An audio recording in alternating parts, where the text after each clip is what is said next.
There is an update that is going down on YouTube that might just change YouTube forever. There are over 20 new features that YouTube has added to the platform. And most importantly, they have which, if you ask me, that is by far my favorite update of all. So we're going to save that to last.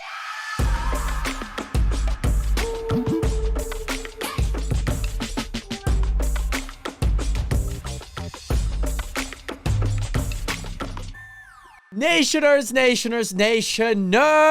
what is good? Welcome back to another episode of The Realest Podcast, episode 83. Banner is right behind me. Guys, it's kind of crazy. I don't know how many episodes I've done the banner right behind me, but I feel like it's been a lot. It's at least been nearing 80. I don't remember what episode I started in because I don't think it was the first episode.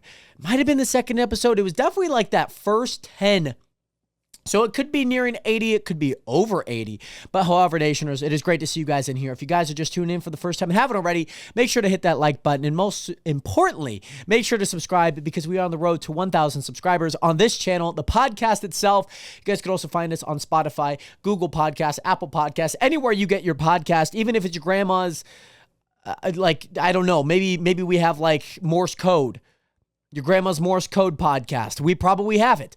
Regardless, it's great to see you guys back in here for another episode. Again, episode 83. I have some very exciting topics to talk about. I wanted to at least formally announce, I know that I have been doing this podcast pretty much every week, and you know, it's been a little fragmented, and I thought, what can my output be that I still get something out while not running myself thin? And one of these things that I have kind of ran into was week after week, there's usually not something big or there's not something polarizing that really grabs my attention that I'm like, yes, that is podcast worthy. I want to talk about it. And it's kind of crazy and kind of funny and mostly ironic because 2 weekends ago, or technically last week, there was something to talk about. And I just did not have the time to actually get a podcast episode out. And so I was like, okay, hey, what does my output look like? What am I capable of doing? And so this podcast, though it has been weekly, typically when I'm in the groove, it has been weekly. It's been every single Sunday at noon Pacific time. That will change. That is going to change. It's not going to go to 1 a month.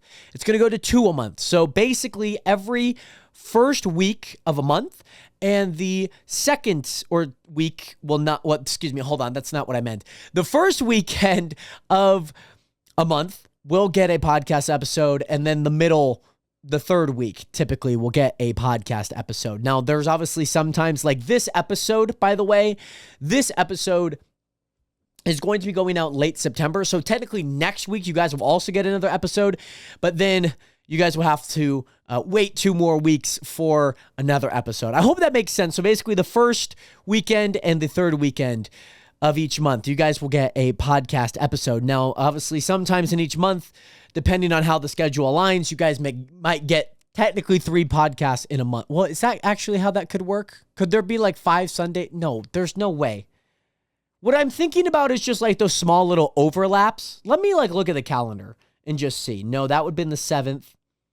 Oh, technically there could have been. If September 1st had started on a Sunday, but it started on a Monday, there could be 5 Sundays in a month.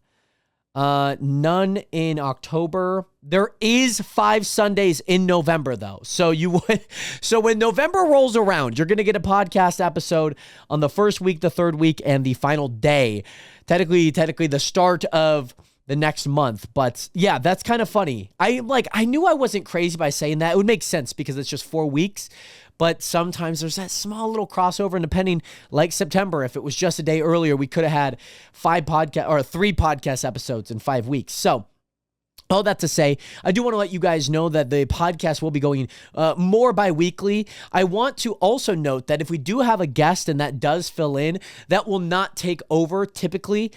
It will not take over the podcast that would be, because over the course of 2 weeks, there's probably still some stuff to talk about beyond just a guest and anything like that. So what I want to get into today, by the way, because there is some crazy stuff that has been going on in the world. We now have an iPhone 17. We now have new Meta glasses that have like a little virtual camera on it that you can like interact with, which is kind of crazy. But most importantly, there is an update that is going down on YouTube that might just change YouTube forever. We have talked about so many amazing things that YouTube has done.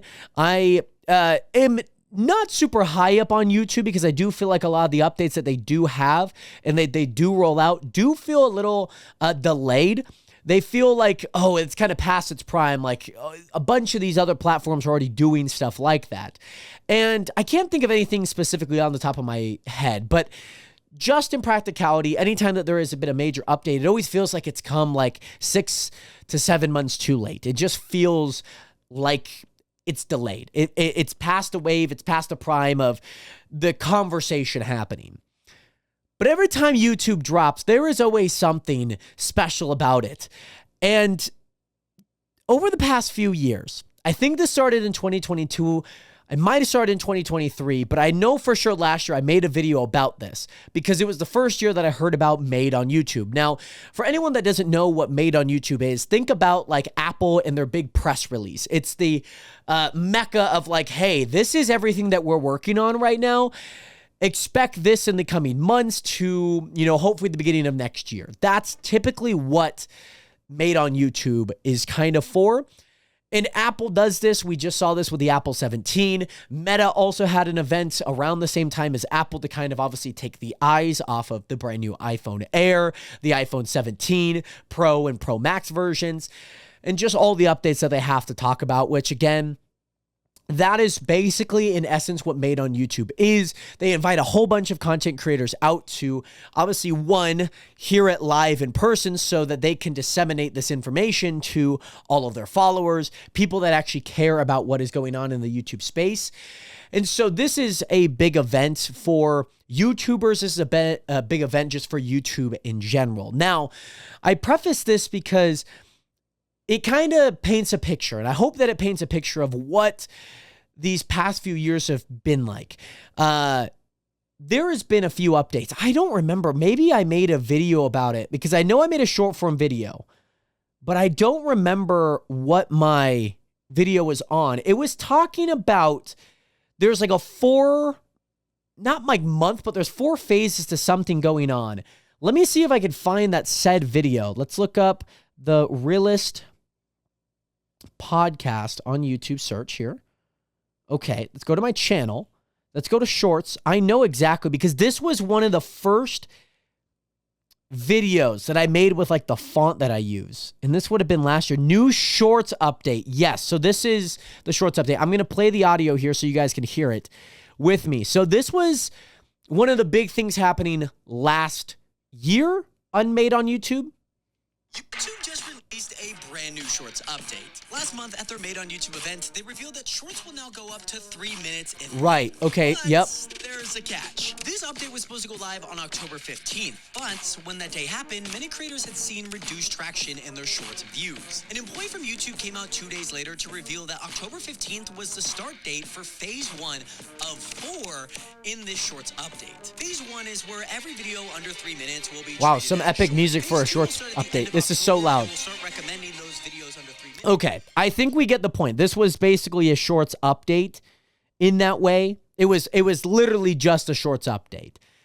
And so, in essence, these are the things that YouTube is actively working on, things that have already gone live as this whole press conference. It's not really a press conference. I'm going to probably use that word pretty loosely, but this whole event is going on. So one of these things that actually did come out of Made on YouTube that had already been live was auto dubbing. So my voice, let's say someone from France that does speak zero English, that also sounded like I speak zero English, but somebody from France that doesn't speak a lick of English, and I don't speak any French, YouTube, in this sense, would auto-dub my lips throughout maybe something like this podcast, and it would sound like I am speaking fluent French.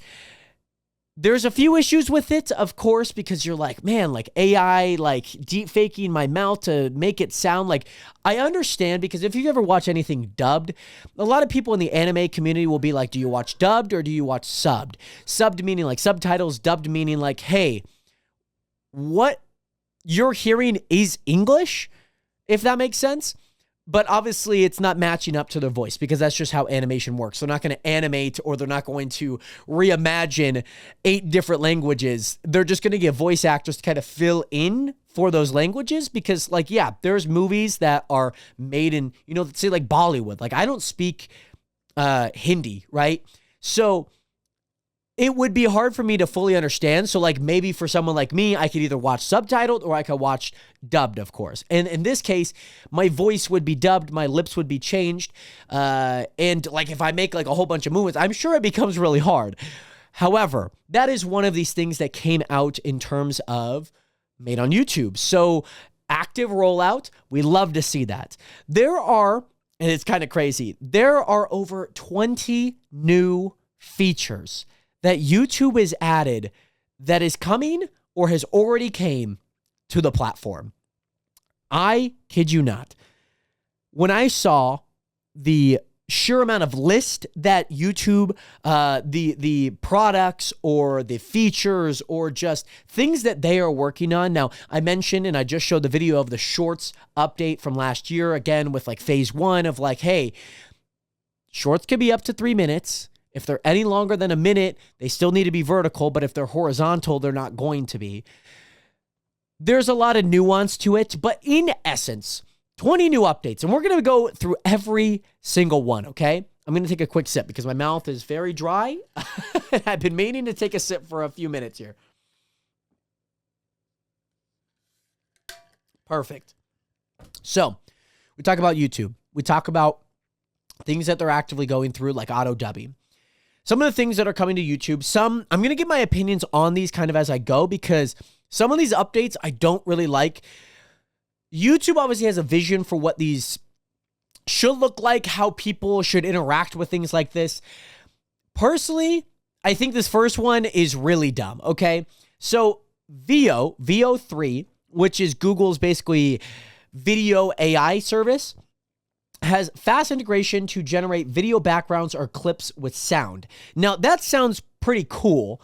The other side of it is the basic prompt that they gave for this was not good. They kind of showed, in essence, like, what about if there's like a giant like Teletubby behind me? And it's like, man, this is going to be so cool for creators to like imagine a world like this. It's just like, that is like, so this is like Facebook mom-esque. Like, oh, look at this filter. Like, that's the same line of thought that I get by just adding like something obscure. Like, to me, it doesn't make much sense. So that's one thing. And this obviously also comes with motion effects, restyling visuals, and adding props. So like, think about when you scroll on somebody's TikTok profile. And now when you make a cover for a TikTok, sometimes you could add like a little like bubble to the bottom being like, hey, live Q&A, or hey, like top 3 things you should know about blank, right? You could add things like that. That's what this is giving to me. I don't see many top creators using this, of course. And how they market it is like, man, it's going to be so accessible for smaller creators.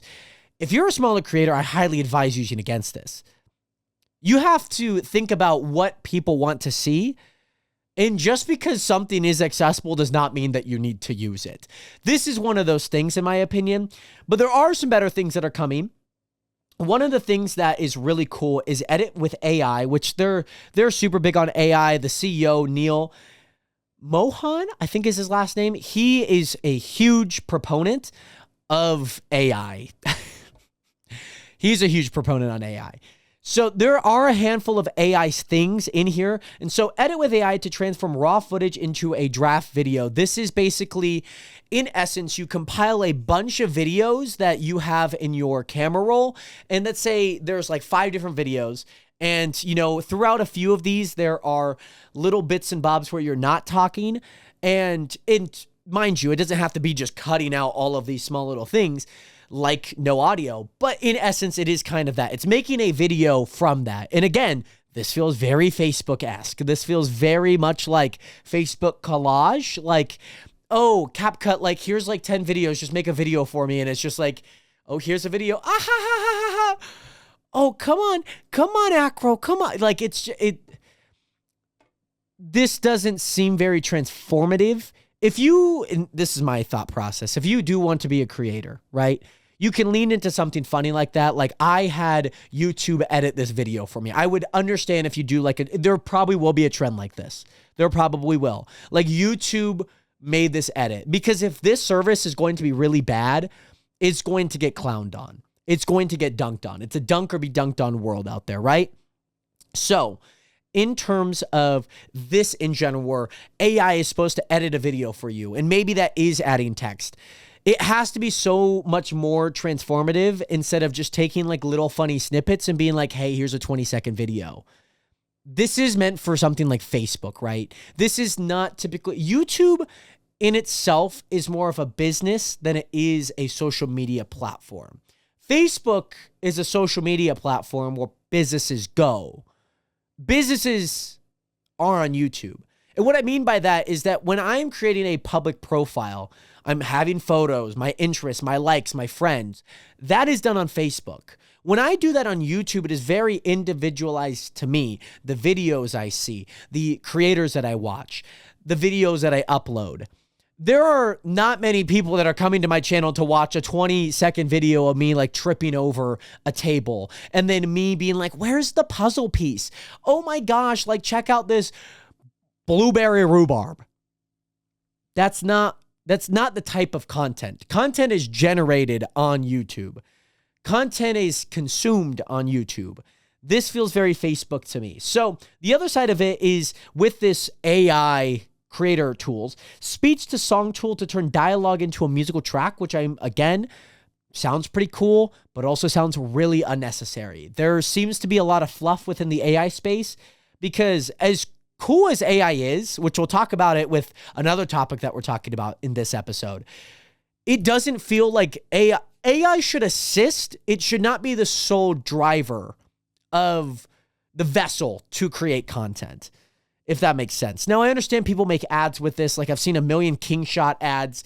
I've seen a lot of advertisements using AI, which I guess makes sense.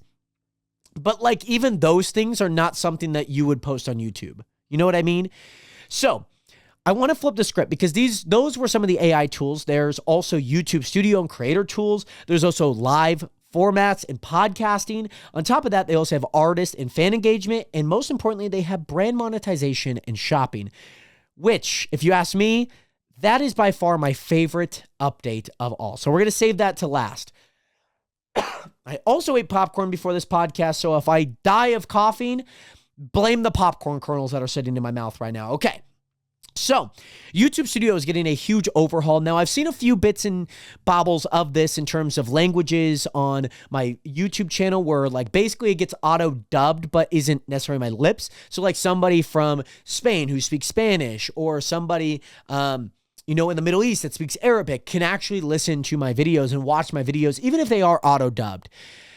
Now, a few creators have a little bit more access to this, where you can, hey, here's a language, that set a thumbnail for that language so that they see it in their language. And most importantly, they also get the title in their language as well. Now, I've seen this in my terms, where somebody from Brazil is covering a football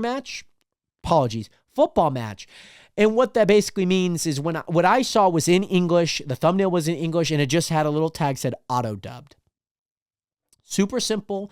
I understand, as a viewer that this might not be a clean video all the way through, but it might be an entertaining video, to be honest. So what is essential and what is coming to the YouTube Studio, these are some creator tools that are coming. So creating collaborations, which we saw this with even Mr. Beast. This was the first time that I saw this, was Mr. Beast, Mark Rober doing Team Water in October. This was the first time that I've seen it. I've seen a bunch of times since.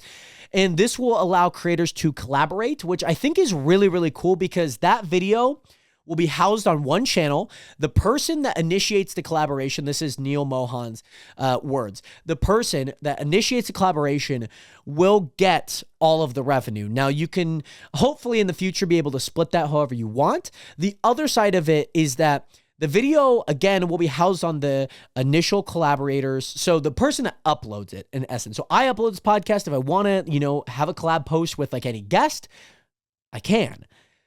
Now, the lovely part about that is that video does not just get instantly, thrown into the home space for like somebody like Mr. Beast or somebody like Mark Rober. They would have to upload their own video, invite the other collaborator. But what's even special is that the engagement goes to both audiences. That is super cool because now if I collaborate with somebody like Mr. Beast and I'm Mark Rober, I'm collaborating with Mr. Beast, I upload a video, initiate my collaboration with Jimmy. That means that Jimmy's audience is also seeing that video, which I think is super cool. Now, they're also getting Ask Studio. So you're now able to basically ask YouTube Studio about your channel metrics, and you can have, you basically ask it questions like, hey, I am wondering what percentage of people watch my channel on TV. Is there any deductible sense? And what is their average watch time? Do they watch for only 30 seconds? Are they watching and binge watching? So it's like an hour long. If it's like something like my VOD channel, I think this is super cool. A/B thumbnails for also titling. Now we have A/B testing for thumbnails as of right now, but you can basically put a thumbnail together. And you could also set a title with it as well, which I think is 100% like one of my favorite. It's a little tricky because like in my theory, I would have like 9 different ones where I'm like, here's a thumbnail set and here's a title set. Here's a title set, with the different thumbnail, the second thumbnail. And here's a title set with a third thumbnail. That's how I would have done it. But I think if you find a title, great, you could just do a thumbnail. If you find a thumbnail that works, you just need a title that works with it as well. And you could do this for both at the same time, which is super awesome. The Inspire tab, this is always, the Inspire and Research tab is kind of dumb. I've only really ever found like a few good ideas within there. It basically tells me what I like and it's not telling me what viewers like, but I think that they're starting to ramp that up a little bit more where what is in the Inspiration and Research tab is a little bit more of what my audience is also watching, which I think is lovely. Again, like I mentioned earlier, auto dubbing in multilingual audiences. Love that. Love that. I have all of the channels that I have auto dubbed to every single language that is available. That is Arabic, that is French, that is German, that is Dutch, that is Spanish, English. Basically all the languages that they have, we got it. So, love that. This is also pretty interesting. I don't exactly know when this one will become live, but it is a little hypocritical because as AI is getting a little bit more advanced, right? AI is something to crack down on in terms of deepfake, image, and likeness. Now, the likeness detection tool is coming to YouTube, and it expands to open beta for all YouTube partner program creators. So anyone that is monetized on the platform with 4,000 watch hours or 10 million short views in 3 months, and of course, 1,000 subscribers, they could join the YPP. The other side of it, I think is really crazy, is that this again is a likeness detection tool. So if there is someone using my image and likeness in a malicious way, whether that is through the ad service, which I've seen Mr. Beast's face smothered everywhere. I've seen it in other ads. The one other thing that is important is that if we're using AI, we also have a likeness detection tool to obviously stop anything like that. So like I literally could not just use a big YouTuber's face and be like, hey, I got him on like a podcast when I actually didn't, right?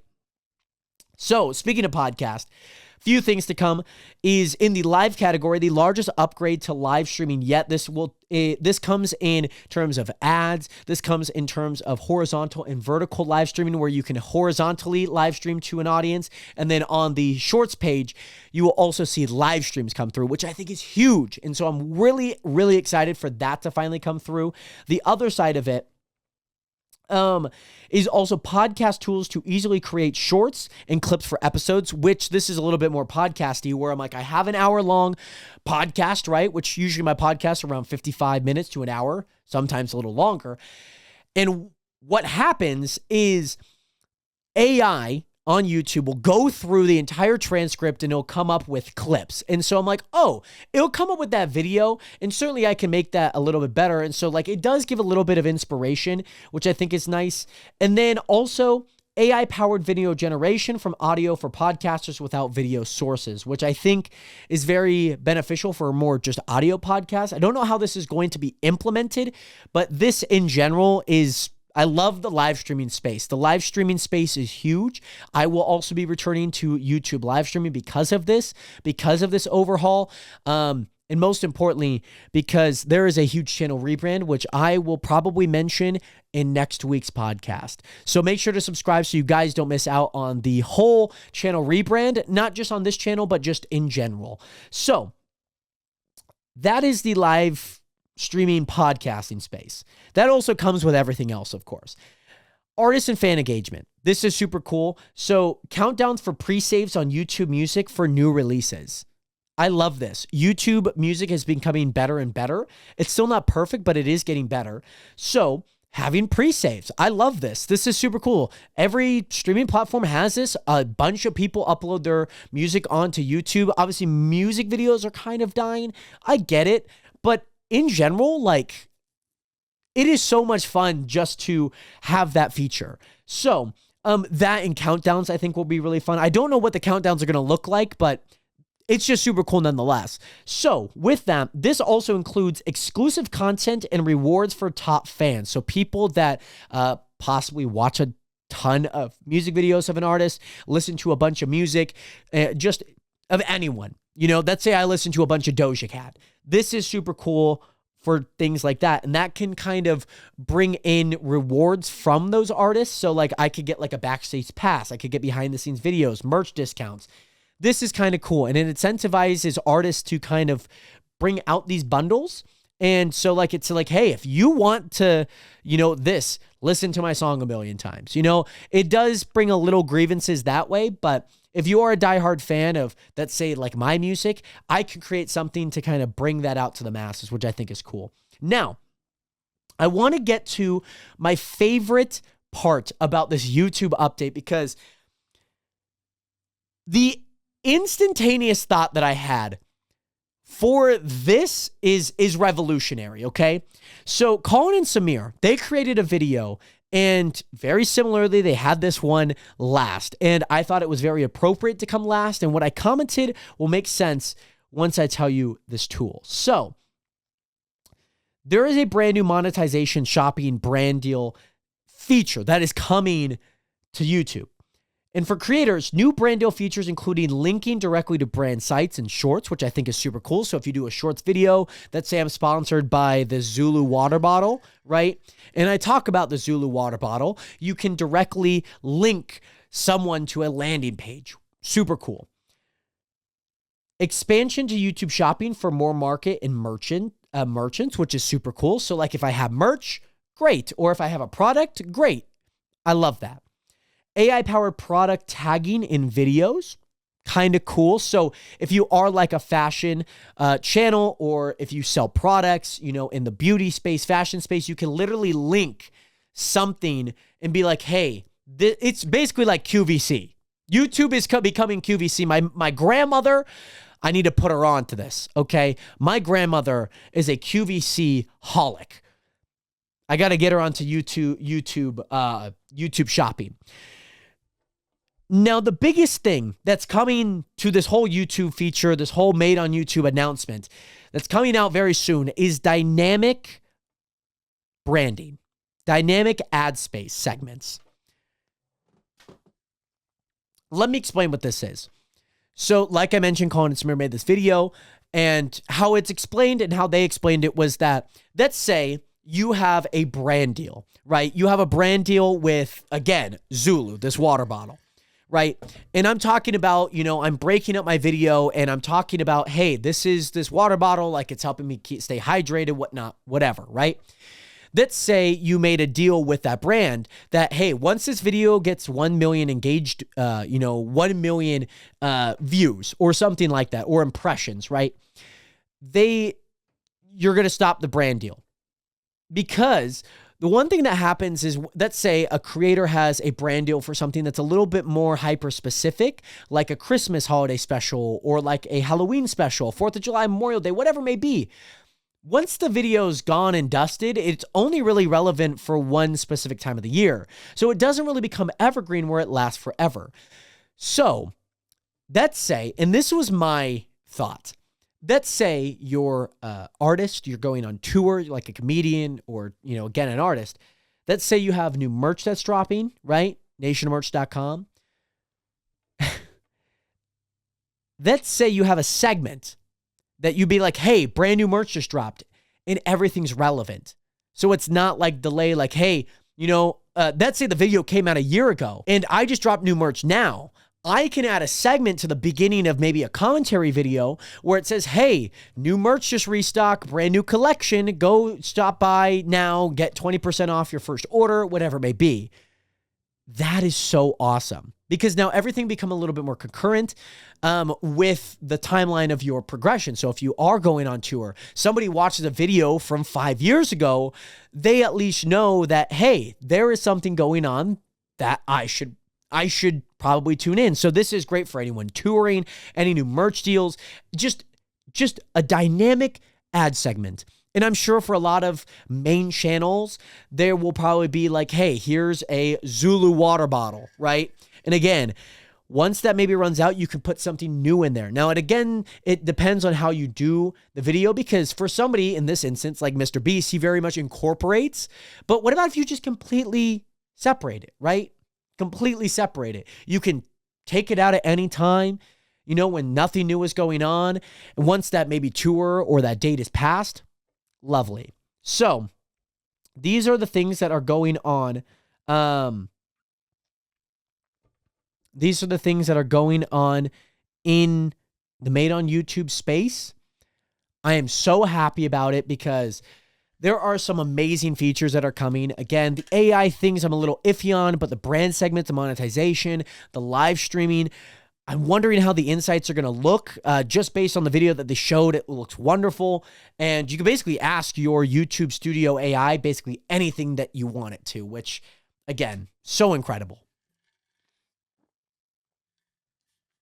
So, as we continue from probably what I think will be one of the greatest updates in terms of YouTube, I wanted to mention something that happened this last week from September 13th through September 21st.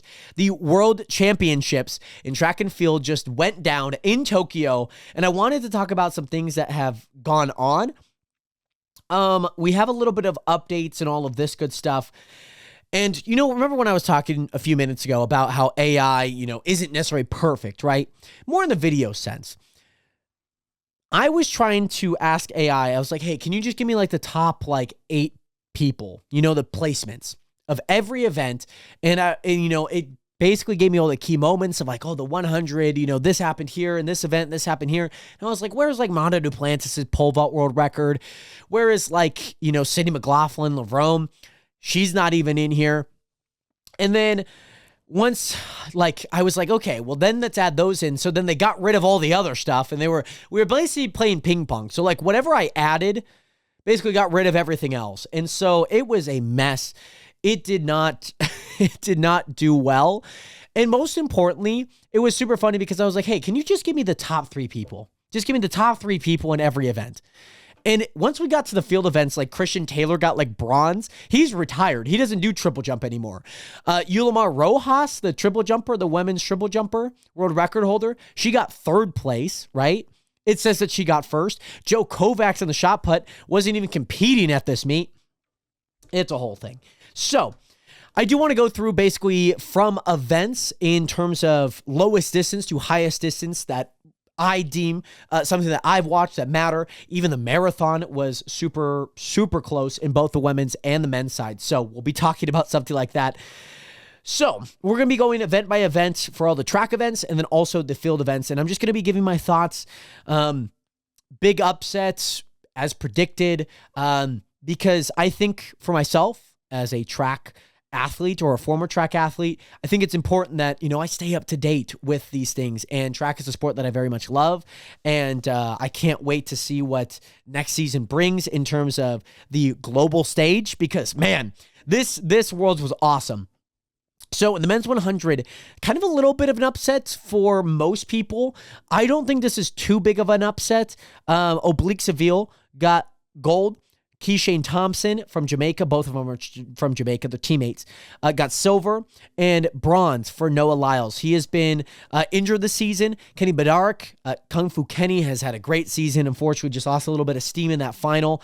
Let's Seal Tobogo actually got disqualified from this, which is kind of crazy. Now, in the women's 100, we had Melissa Jefferson Wooden winning. A surprise in silver, Tina Clayton. This is kind of crazy because Sharika Jackson and Shelly-Ann Fraser-Price did not medal, which is crazy. And so I'm seeing a lot of these athletes kind of go from like very much dominating to just kind of just chilling, kind of just being in a final. And it's really hard to peak at certain times. This season was much different than most. Usually Worlds takes place in August, but now it's in September. And so basically the World Circuit and the World League, Diamond League that is, basically flip-flop. So their finals is in August, or at least a week before Worlds. And then Worlds happens. So super cool there. Julian Alfred from St. Lucia, she got bronze. In the men's 110-meter hurdles, this is crazy. Grant Holloway, mind you, he has not lost a race in probably like 5 years in the 110 hurdles. He didn't even make the finals. That is crazy. So Cordell Tinch, he did end up getting a 12.99, a sub 13 run in the 110. This is also crazy. In the women's 100-meter hurdles, Masai Russell, who had been on a tear, she ran 12.17 as a personal best and a season best this season, had been on a tear all season in the hurdles. She got 4th place. The Taji Kimbunji from Switzerland won, which is kind of crazy because I don't think many people had her winning. Toby Asmussen, the world record holder right now, she got 2nd. And Grace Stark from the USA, again ahead of her teammate, got 3rd. In the men's 200-meter hurdles, we had Noah Lyles winning with a time of 19.52, something similar he ran in the semifinals. Kung Fu Kenny got silver, and Brian Level, who ran, I believe, a 1951 in the 200 semis. He ended up getting 3rd from Jamaica, which, oh man, that's scary because had not heard of him up until this world final. Let's see Toboho, somebody who, again, got disqualified in the 1. He comes back and gets a 4th place. Women's 200, Melissa, she was great. She won again. Amy Hunt, somebody who stole a 2nd from Sharika Jackson, who again was off the podium in the 100-meter hurdle, or the 100-meter. Mackenzie Long, someone that I love, she got 8th, which I love to see that. Brittany Brown in 6th. Love to see that.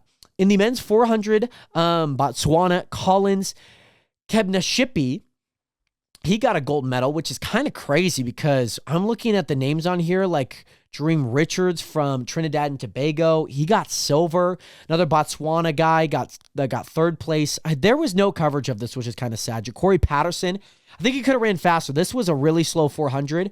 I believe they also ran this on some of the final days, which it was really wet and rainy, so that makes sense for these times looking really, really slow.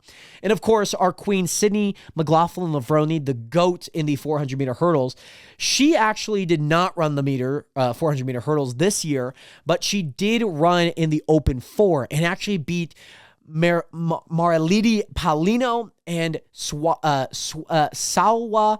Iwanasser. Sorry, these are names that I don't know how to pronounce off first rip. But both Paulino and Iwanasser have been battling it out all season, and they got silver and bronze. But Sydney McLaughlin-Lavroni, she actually ran an American record in the semis, or an American record in the finals, a championship record in the finals, and most importantly, she just ran the 2nd fastest time of all time in the women's 4. The 2nd fastest time all time. Crazy. So with that, in the men's 400-meter hurdles, Rye Benjamin won. Alison Dos Santos got 2nd. Karsten Warholm, the world record holder right now, just got 5th place. Femke Bol, again, without Sydney, she just got a gold medal on the women's side of the 400-meter hurdles. Jasmine Jones stole a silver place, which I love. Anna Cockrell, who actually stole a silver in Paris last season, she got 4th. Dalilah Muhammad on her retirement, her last race ever, ran a 54.82, and she got a 7th. In the men's 800, Emmanuel Wanyani, crazy race, ran from the front the entire time and got a 141.86. This was by far one of the fastest 800s ever. Ever. Like, if you're talking spread from first to eighth, ever. Every single runner ran sub 143, which is crazy after going through all the semis, maybe even heats, and then come back for the finals. Crazy. On the women's side, I thought this was a very unique game plan. So let me put this in essence. There's two great British runners, okay? One of them is Georgia Hunter-Bell. She's the second best runner for the team. And the best is Kelly Hodgkinson, somebody who is favored to win this. She's coming back from a few injuries this season, but she's favored to win it. She's one of the greatest 800 runners ever. Now, Kenya has 3 athletes in this race, okay?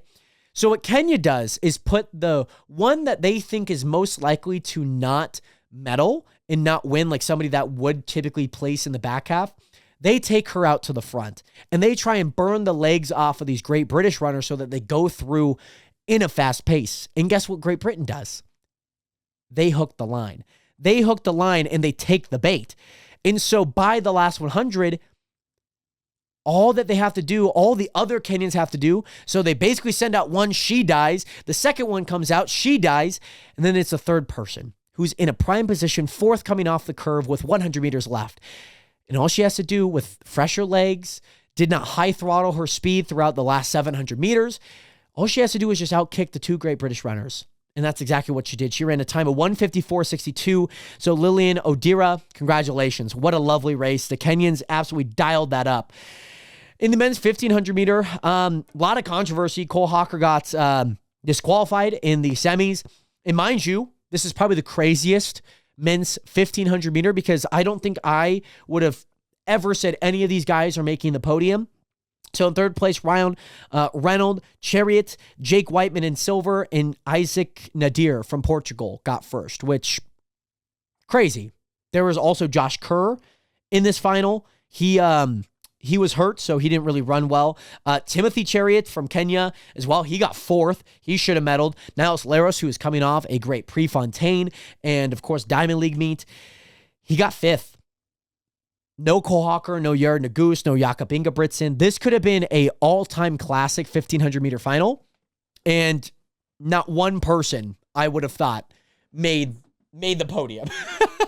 And the men's 1,500, Faith Kipyegon. I got to give credit to her. She's an absolute beast. She got gold. Jessica Hull, fantastic runner out of Australia. She got bronze. She ran a great race. Nikki Hiltz from the United States got fifth. In the men's steeplechase, not too much to say there, but the guy, I believe that Jordy Beamish, he actually fell in the semifinals, worked his way back, got himself into the finals, and won it, which is crazy, from New Zealand. And he won by 0.7. No. 0.07, 700ths of a second, which that came down to the wire. In the women's steeplechase, Faith Chariot and Winfred Yavi. Oh, man, Winfred didn't win that? I mean, it makes sense why Faith. Sorry, I'm just learning this for the first time. Winfred Yavi has had a great season in the steeplechase. This is my first time hearing about this. In the men's 5K, Cole Hawker won, just like he did in Paris last year, where he outkicked basically everyone. Cole Hawker did win the gold again after getting disqualified from the 1,500.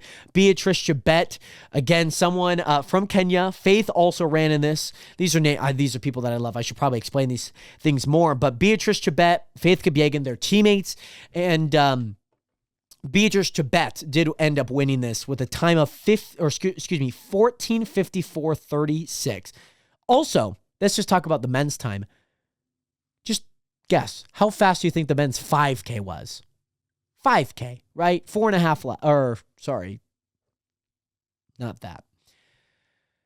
half laps. They ran a time of 12:58.38. Sub 13, which is crazy. Crazy. So, we love to see that. On top of that, the men's 10K, not too much there. Again, Beatrice Chebet won the women's 10K. She doubled. The men's marathon came down to 0.003 of a second. 3,000ths. You just ran 26.2 miles. And it came down to 3,000ths of a second between, I think it's at Tanzania and this German guy. 3,000ths of a second. It was basically three guys. I need to watch this video back because I wanted to watch it thinking that it was going to be on the broadcast. It wasn't.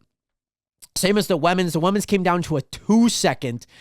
2 seconds. You just ran 26.2 miles and it comes down to 2 seconds? Yeah, that's crazy. In the men's 4x1, Jamaica didn't even make the finals. Australia got disqualified. There were so many drop batons, so many lane violations, and USA worked their way back. They ran a time of 37:29. Canada came in second. Netherlands in third, which is super cool. Ghana, crazy. Don't see too many African nations in there. You might see like South Africa, again, a team that did not make it out the semis or the heats, that is. But Ghana representing those African nations, they got fourth. And only by 0.12, so 12 hundredths. On the women's side, women won. They won with a time of 41.75. Jamaica was right behind them with a time of 41.79. Germany came in bronze, and Great Britain barely missed out by 0.2 seconds. On top of that, the men's 4x4, hate to see it, Botswana got first.